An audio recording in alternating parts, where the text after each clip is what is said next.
কয়েকটি গ্রামে যাওয়ার বেহাল রাস্তা অবরোধ করে বিক্ষোভ গ্রামবাসীদের। ঘটনাটি ঘটে ইটাহার থানা দুর্লভপুর অঞ্চলের উজান্তর এলাকায়। বাসিন্দাদের অভিযোগ, উজান্তর এলাকায় গ্রামীণ সড়কের ওপর কালভার্ট ব্রিজ কাজে শুরু হয়েছে, প্রশাসন কিন্তু পাশ দিয়ে যাওয়ার কোনো সাময়িক রাস্তা তৈরি করেনি। শ্রীপুর জাতীয় সড়ক থেকে দুর্লভপুর অঞ্চলে একাধিক গ্রামে যাওয়া টোটো সহ যানবাহন চলাচল বন্ধ হয়েছে।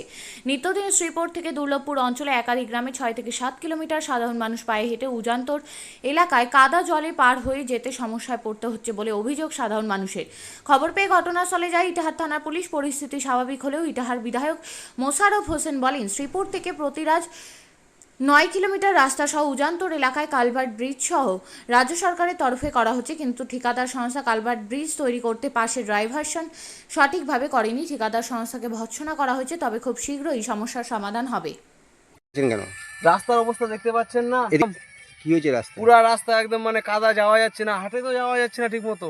কেন, কি জন্য?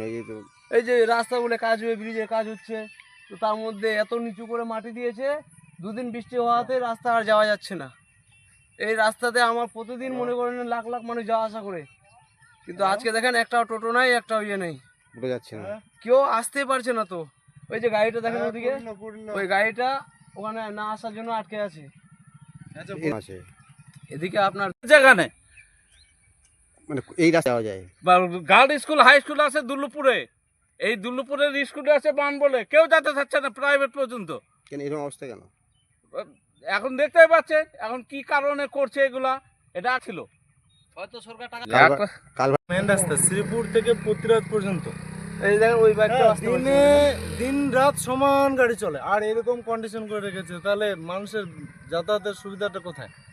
হ্যাঁ, কোনো একটা পেশেন্টের যদি অসুবিধা হয় ও তো যেতেই পারবে না, তাহলে কি করবো আমরা? আর যে কন্ট্রাক্টর নিয়েছে সে এইভাবে করে রেখেছে, ওনার তো ব্যবহার মানে এখানে ঢোল এনে রেখেছে, ঢোল বসিয়ে দিয়ে যদি মাটি উঁচু করে দেয় লোক যাতায়াত করতে পারবে, ওরা নিজের কাজটাও করতে পারবে, কিন্তু সেটা আর করছে না। চালু হবে আর কি, কিন্তু এটা ব্রিজ ছিল, ব্রিজটা ভেঙে গেছে, কিন্তু পাশ দিয়ে যাওয়ার কোনো রাস্তা হয়নি বলে আজকে ওরা রাস্তা অবরোধ করে বেশ কিছু অবরোধ করে রাখছিল আর কি। না দেখুন, এই বিষয়ে এটা তো আমরা কিছুদিন আগে উদ্বোধন করেছি। একেবারে এটা NH-34 শ্রীপুর থেকে দুর্লভপুর হয়ে শ্রীধরপুর হয়ে একেবারে প্রতিরাজপুর হাটখালা যাবে, প্রায় 10 কিলোমিটার। বড় টাকার একটা কাজ, 6 কোটি টাকার মতো কাজ আনুমানিক। এটা উদ্বোধন আমি করেছি, বহু কষ্ট করে স্যাংশন বরাদ্দ আনা হয়েছে SRDA থেকে, স্টোর থেকে। এটা ওই এলাকার দুটো অঞ্চলে একটা হার্ট লাইন রাস্তাটা, মানে এই রাস্তাটা হলে এলাকায় সমৃদ্ধশালী হবে, অনেক লোকের সুবিধা হবে। এবং রাস্তাটা আগের থেকে যেহেতু যান চলাচল বেড়েছে, ব্যস্ততম রাস্তায় পরিণত হয়েছে, লোকের হার্ড লাইন হয়ে গেছে এলাকার, সেক্ষেত্রে রাস্তাটা এবার চওড়া করেও বা আপগ্রেডেশন করে সুন্দরভাবে বানানো হচ্ছে। শুনলাম ওখানে ডাইভারশন নিয়ে একটা সমস্যা হয়েছে, বক্স কালভার্ট নিয়ে। ওই কালভার্টটা নিয়ে এলাকার মানুষও কিছু বলেছিল এরকম করতে হবে ওদের স্পেসিফিকেশানে। তা ওদের আবার এস্টিমেটে একটা একরকমের স্পেসিফিকেশান আছে, সেক্ষেত্রে একটু আমি এটা নিয়ে খবর এসেছিল।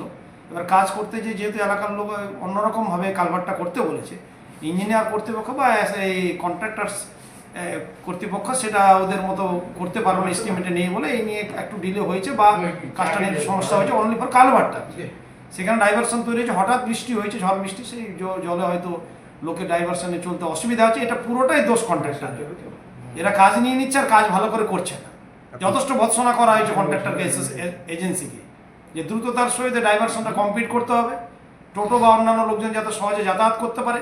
এখানে আমাদের দোষ না, আমরা বরাদ্দ করি, কাজ স্যাংশন করি, কন্ট্রাক্টর কাজ নেই, তাদের লাইবিলিটি থাকে ঠিকঠাকভাবে কাজকর্ম করে ডাইভারশন করা, সেফটি রোড সেফটি ওয়ার্ক করে ভালো করে লোক চলাচলের ব্যবস্থা করা। আর এক্ষেত্রে মানুষজনকে আমি অনুরোধ করব যে আপনাদের শুধু বক্স কালভার্ট না, যতদিন কাজ চলবে ততদিন কিন্তু কষ্ট হবে, এই কষ্টটা আপনাদের একটু সহযোগিতা করতে হবে।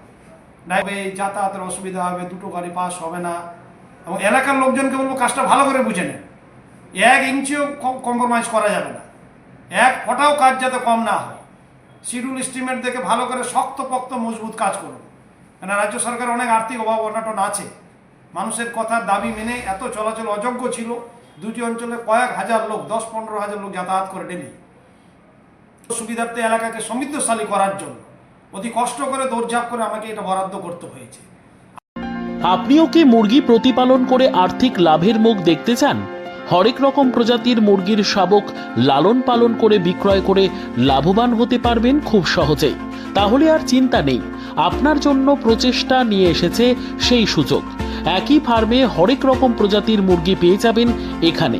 এখানে রয়েছে করকনাথ মুরগি, এছাড়াও আছে গিনি, ফ্রিগেল, টার্কি দেশি, এছাড়াও কোয়েল মুরগির শাবক। পাইকারি এবং খুচরো বিক্রয় করা হয়। যারা মুরগি পালন করে লাভবান হতে চান তাদের সকলকে আহ্বান জানাই আমরা। আজই চলে আসুন আমাদের প্রতিষ্ঠানে। আমাদের ঠিকানা মহারাজাহাট, রায়গঞ্জ, উত্তর দিনাজপুর। মোবাইল নম্বর 8250428960, 8145717292, 9907063902। শিক্ষাই জাতির মেরুদণ্ড। ছোট ছোট শিশুদের প্রাথমিক শিক্ষা পরিপূর্ণ না হলে আগামীতে সেই শিশুরা সঠিক পথে চলতে গিয়ে হোঁচট খায়।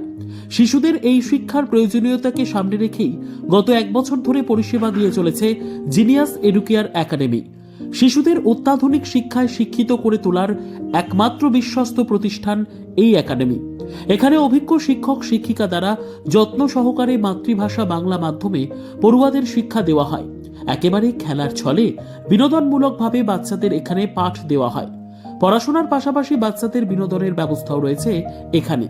তাই আপনার বাচ্চাকে ছোট থেকে অভিনব শিক্ষায় শিক্ষিত করে মানুষের মতো মানুষ করে তুলতে হলে এই শিক্ষা প্রতিষ্ঠানের উপরে ভরসা করতেই হবে। আমাদের ঠিকানা জিনিয়াস এডুকেয়ার একাডেমি, স্থান ঘুঘুডাঙ্গা মোড়, পোস্ট ভূপালপুর, রায়গঞ্জ, উত্তর দিনাজপুর। মোবাইল নম্বর 9563630109 অথবা 7029042308।